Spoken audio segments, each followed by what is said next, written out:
The NFL thinks they've solved the National Anthem issue, and another former Patriots player says he hated playing for the Patriots.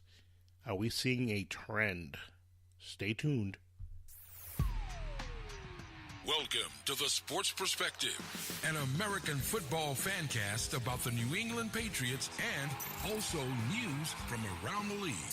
Here is your host, Roy. Okay, everybody. We have the National Football League. They think they've solved the National Football League anthem issue, and another former player, says he hated playing for the Patriots. What is going on there? Well, stay tuned and we're going to discuss this. But first, what is going on with Brady? Is Brady considering sitting out of mandatory camp? Could it be possible that Brady's just done? And I don't mean done as far as done playing football, but I mean done killing himself for the Patriots. It's kind of interesting. Robert Kraft spoke to a handful of reporters at the NFL spring meeting in Atlanta last week, and he has some interesting things to say. He actually said that he's been talking to Brady, which is a good sign, and that Brady will be there in minicamp June 5th through the 7th. Well, he's supposed to be there. That's a mandatory camp, which reports Brady has been saying that he's only going to go to the camps that he has to go to. And Kraft actually even said he understands his absence at the voluntary workouts, saying that Brady has built a number of businesses which has certain responsibilities, and that he, meaning Brady, can't commit to those during the football season. Okay. But he also said that Brady's excited to get back to camp and get to playing football. Okay. When asked about the rift between Brady and Belichick, Kraft said that everything seems great. Everything seems dandy. Really, because on the outside looking in, it looks like there are issues. Now, that being said, do I believe there are issues with most teams? Of course. Are most teams having issues? Of course. You don't hang around people for so long without having some sort of issue. It's going to happen. I don't care who you are. I don't care if you're in a marriage, if you're a sports athlete on a team sport. You're just going to have issues. It's going to happen. And the Boston Herald has reported that Brady has been working out with Rob Gronkowski at the TB12 Sports Therapy Center. So that's a good sign. So there you got it, people. Everything is great in Patriots land. Everything is fabulous. The world is going to be great. Now, as far as Brady goes, so do his receivers. And him not being at camp could be an issue for some players. Let's take a look at some of the Patriots receiver competitions. Now, we all know Julian Edelman is the star of the team. He's the star receiver. And I think you can count Chris Hogan as a guy that's going to be there. Though you did hear some talk of possibly trading him. But after that, it's a logjam at receiver. Now let's take a little rundown of these guys. You have Cordero Patterson, that they get in the trade, who is blazing with speed. Has huge value on special teams, doing kickoffs. Then you have Kenny Britt, a big receiver who can potentially make an impact. And he has something that we haven't had in a while on the Patriots. He's a big receiver who can catch the football. Now him and Patterson are both over 6 feet tall. I think they're both around 6'3", 6'4". While I'm not totally sold on Britt, and I actually would like to see him play with Brady, but that kind of means that Brady has to show up first to camp. He has to actually be there to practice with Britt. But anyway, then you got little Philip Dorsett. I like this kid. He kind of reminds me of a little Dion Branch. He's a whittle little guy, but he's fast. And again, we've only gotten a small sample of what he could do, during the season. I want to see him playing with Brady and see how they gel. But he'll actually have a full camp, and we'll actually hopefully get to see what he can do. And then you got Jordan Matthews, who to me he's a sleeper. When he's a productive receiver, he's really good. But the problem is, he can't stay healthy. You have to be able to stay healthy to be productive. And if you can't stay healthy, bye-bye.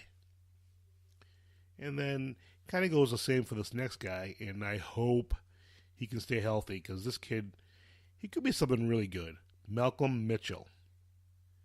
If he stays healthy, he's going to definitely be on this team, I believe. If you're wondering who Malcolm Mitchell is, we drafted him a couple of years ago. He had a good rookie year. He helped us win the Super Bowl. He had some big catches in the Super Bowl.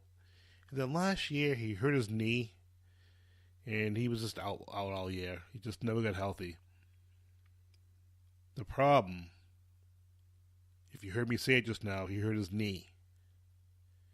Yeah, that's a big problem because he dropped down to us, I believe, in the 4th round.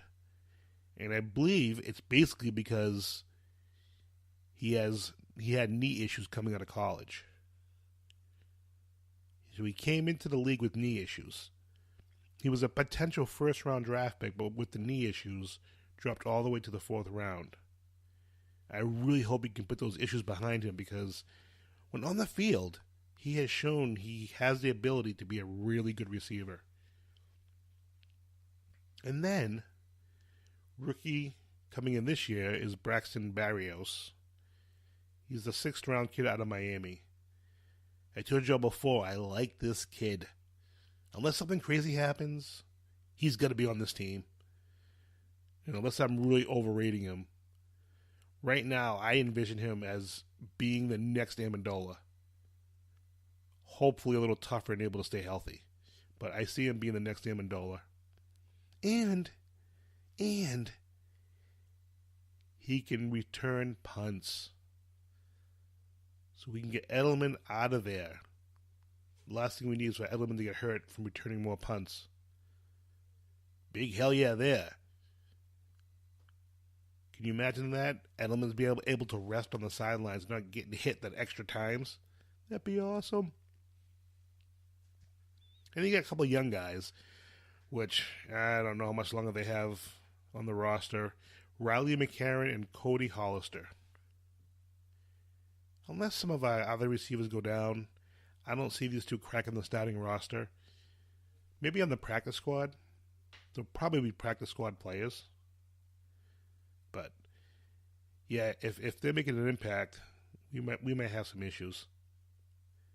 And then you have the great, the magnificent Matthew Slater, the special teams captain. He's a receiver, but he doesn't play much receiver. His impact is mainly on special teams, but he is a special teams stud. Now, who do you guys think will be on the roster? Let me know. You can email me at sportsperspective17@gmail.com. Now, me personally, I think it's going to be Edelman, Hogan, Cordero Patterson, Malcolm Mitchell, if he stays healthy, Braxton Berrios, and if they do go to 6 receivers, which they usually do, I think it's going to be Philip Dorsett. That's my pick. And then if Philip Dorsett doesn't make it for whatever reason, I think I'm going to lead towards Kenny Britt. He's a big guy. We could use some big guys. So if Dorsett somehow doesn't make it, I think it'll be Kenny Britt. Now, Bill Belichick. If you watch his press conferences, you gotta love his press conferences. They're pretty funny. He was asked about Tom Brady not being at the voluntary camp, and what does he say? I'm only going to talk about the players that are here. The players that are here are improving. They're working hard. That's awesome. It's a little smack at Brady. And he says, I quote, "Those are the players that we're focusing on." Yes. Yes. It's been pretty hilarious over the years hearing his little one-liners, his little comments. And then, when asked about the players' jerseys, I guess he either didn't give the rookies numbers or gave them numbers that didn't correlate to their position. I.e., quarterback rookie Danny Edling, he was wearing a red non-contact jersey, number 58. And Belichick said the reason being, there isn't time to focus on things that aren't important like that. That's freaking awesome. So he's telling the rookies, don't worry about what number you have. Focus on what you have going on here and what you're working on right now. That's all that really matters. And think about it. That is so true. That is so true. Now let's hop into some news from around the league. Do you remember the name Cassius Marsh? He's a linebacker, played for the Patriots last year. Well, he got cut in November, which surprised some people. I guess he's come out now and is saying that he hated playing for the Patriots last year. And he doesn't care if you, the fans, can't handle it. Let's give a little background. The Patriots acquired Marsh from the Seattle Seahawks. They got him in September for a 5th and a 7th round picks. But we ended up waiving him in last November. And talking to the San Francisco Chronicle, he gave an interview recently. And he said that he had asked to be cut because the Patriots were using him as a coverage linebacker instead of a pass rusher. What? Where? The poor little baby. Jesus Christ. What is wrong with these players? He was whining because they want him to cover people instead of rushing the passer. Then he says he confronted Bill Belichick. But he says he won't go into detail. He don't want you to know what was said. But he does want you to know that was all BS. So he asked to be cut. And then he goes on to say, and I quote here, "They don't have fun up there. There's nothing happy about it." He said he was so unhappy that he questioned whether he wanted to play football anymore. Well, I guess he got some negative feedback from the fans from this. So then he posts a video on Reddit. Reddit. It's a platform where you can post videos and comments. You should check it out. Reddit.com. Reddit.com. So he posted the video, and then he deleted it. And then ProFootballTalk.com, I guess, transcribed his comments. And I'm going to read them to you right now. These are the actual comments. "I just want to address all you football fans who don't like this news article. I'm sorry to hurt your feelings." He hurt your feelings, just so you know. "It seems to be breaking your heart. Wah. But if you can't handle the truth, stay off my page. Don't read the articles. That's how I felt. That's how I still feel. And I'm grateful to be away from there. So aren't we? Grateful to be where I'm at." So where is he at? Well, he's in San Francisco after being waived by the Patriots. They claimed him on waivers. And then he signed a $7.7 million extension this offseason. Marsh, who's only 25, made 16 tackles, 1 forced fumble, and 1 sack in 9 games, with 1 start in New England. After he was waived, he played in 6 more games with the 49ers. He had 10 tackles, 2 forced fumbles, 2 sacks. Oh my God. What a baby. And I understand it's not easy playing here because Belichick doesn't want Brady. Belichick doesn't want the players acting too crazy. Doesn't want them going and speaking crazy things to the media. He wants them to focus on the football. And I get that some players just want to have fun. But sometimes if you want to win, you have to put aside some of the fun. And I don't think Mosh made himself look good in this article. I don't think he made himself look good at all. Unless, of course, you're a San Francisco 49er fan or if you're people that hate the Patriots. He was basically whining about being put in the position that Coach Belichick put him in. Belichick obviously felt he was better suited for the Patriot system to cover people rather than rush the passer. Do we need pass rushes? Definitely. But maybe for that time span, we needed somebody to cover people because we didn't have someone to cover that at that point. Who knows? You know, and you look at the players that we had on the roster last year, and him being one of them, it's no wonder why we didn't win the Super Bowl. Dude was cut in November, but that stupidity must have stuck around with the Patriots for a little while. I'm telling you, there must have been repercussions on the team for that. You know, you have a cancer or a loser like that in your team, and you know, if I'm playing a sport, I want to do anything I can to help my team win and win a championship. But some people, their main focus isn't to win the championship.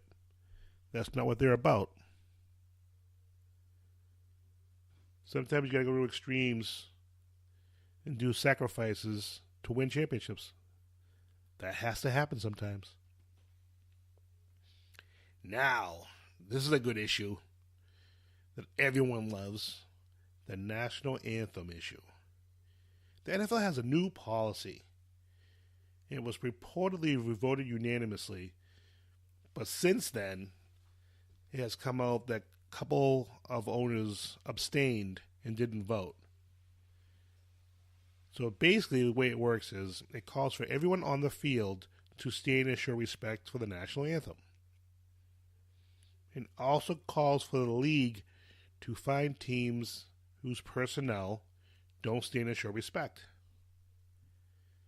It also allows teams to set their own work rules for the players who don't stand for the National Anthem.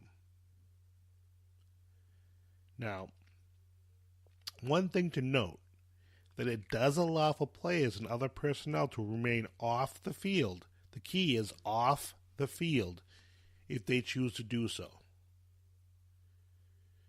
So how does that solve the problem? So instead of kneeling, you just don't show up on the field. Okay, that makes a whole hell of a lot of sense. You know, the Players Association has responded that the NFL did not consult the union for developing the new policy. And the union said they're going to review it and challenge anything that is inconsistent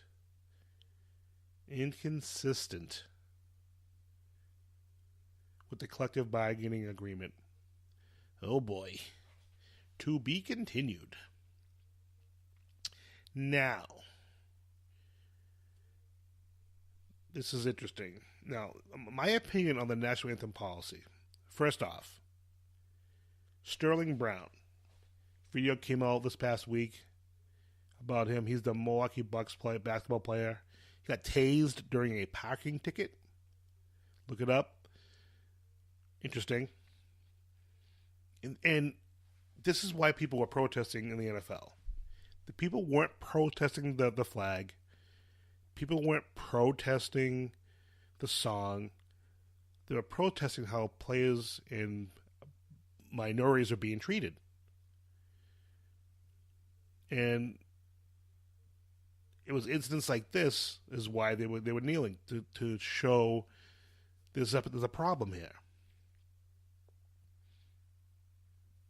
But the incidents like this all over the country, players kneeling down was never a deliberate disrespect to the flag. Never. That's what people want to say. Why aren't these people complaining about, if that's what they want to say, why aren't they complaining about the fans that get up during the national anthem and go get a beer or get food? People do that all the time. There are people that get up right before it and go get beer and food because they don't want to stay there for the national anthem. They don't want to hear the national anthem. Why aren't people complaining about those people? No one's complaining about them. No one at all. Because they don't care. They only care about the black players that are kneeling. That's all they care about. They all they care about is players kneeling to demonstrate social injustice. They care about that, though. Automatically, they hate the flag. They hate our troops. They're discriminating against the flag. Except for people who get up during the national anthem to go get a beer or go get food or stuff their face. That's okay. And personally, I believe it's okay for them to do that. This is the United States of America, where we're supposed to have freedom of speech, freedom to kneel down during the national anthem. Last I thought, we were in America, but I guess it's only America for certain people. And who are those people? And I'm telling you, I guarantee you, before football games, when people are at home watching the game, I guarantee you not every single person stands up for the national anthem. Nope, not at all. I guarantee you. I have some friends who would stand up during national anthems for hockey games. And they would stand up and take their hats off, baseball caps off, and stand for the national anthem. And I'd sit there like, what are you doing? They'd be like, oh, get up, it's fun, blah, blah, blah. I don't have a problem with the new rule. But one problem is, it doesn't change anything. Players that stay in the locker room, they're still protesting. Just a different way. Why isn't staying in the locker room disrespectful to the flag? Everyone's going to know who's protesting. Everyone's going to know. If they don't come off the national anthem, everyone's going to know who they are. Well, that's my opinion. And if this strikes a chord with you, I want to hear what you have to say. You can email me at sportsperspective17@gmail.com, Twitter, Roy Brady Jr., and Facebook, Roy Brady. If I get any comments, good comments, worthy comments, for or against, I will post them and talk about them on the next show. Now, in a quick little quip, Aaron Rodgers has spoken up about the release of Jordy Nelson. Rodgers said last week, I don't know why they cut him. Why would you cut Jordy Nelson and then sign Dez Bryant? Because there was talk of them possibly signing Dez Bryant. He was asked at their OTAs. I totally agree with him. I'd rather have Jordy Nelson in a heartbeat over Dez Bryant. Nelson's a team player. He's all for the team. Nelson's not going to be a distraction like Bryant would be. But I hope that puts all the talk of Dez Bryant signing with Green Bay. I just don't see that happening. I don't know where Dez Bryant is going to sign. Maybe he'll sign with Pittsburgh. Cause more issues there. Wouldn't that be fun? All right, everybody. That is the show for today. If you're listening to the show on Spreaker, like and subscribe. If you're listening to the show on Apple Podcast, subscribe, rate, and review. I can't talk. Review the show. It helps the show get noticed. And if you have any questions, comments, or just want to give your perspective on what we discussed, again, you can get a hold of me at Facebook, Roy Brady, email sportsperspective17@gmail.com, Twitter, Roy Brady Jr. Until next week, people, have a good one.